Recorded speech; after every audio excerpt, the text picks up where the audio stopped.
Dawk li qed jattakkaw il-programm ta' Malta qed jattakkaw l-istabbilità tal-industrija tal-films.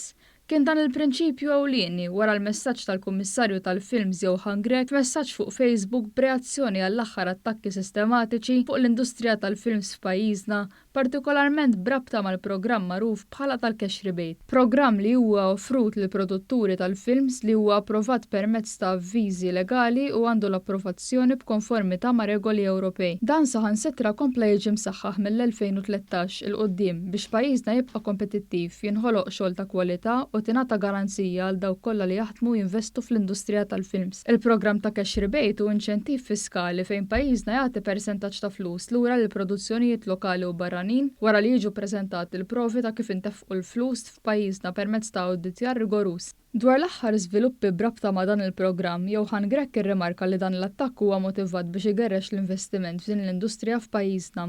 Attakk motivat biex igerrex l-investiment barrani minn pajjiżna. Attakk fuq il-jobs tal-Maltin u l-Awċin jaħdmu fil-films.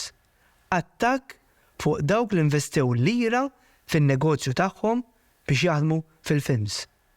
Għalina, il-jobs tagħkom huma importanti. Il-valur tagħkom huwa wisq kbir għal pajjiżna.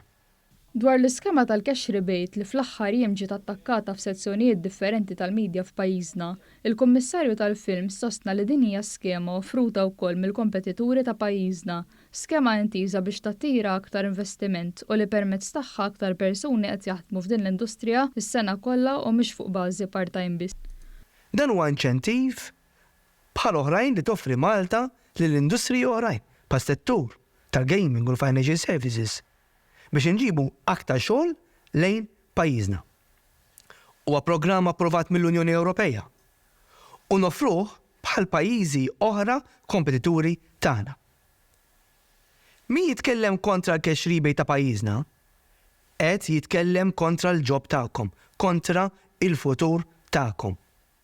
Fil-waqt li sostna li l-Kummissjoni se tibqa' taħdem biex din l-industrija tkompli tiffjorixxi f'pajjiżna tattira l-investiment u twassal aktar xogħlijiet ta' kwalità lil dawk kollha li jixtiequ jimirħu f'dan is-settur. Grek temm jgħid li dak li nkiseb fl-aħħar snin irid ikun akbar fis-snin li ġejjin. Intant ftit tal-imilu fid-dawl tal-attakki mill-Oppożizzjoni Nazzjonalista, il-Ministeru għat-Turiżmu qal li l-kampanji kontra dan il-programm huwa bbażat fuq tarif mhux fatwali li jistgħu biss igerrxu l-investiment, itelfu x-xogħol tan-nies u jgħeddu l-industrija tal-film.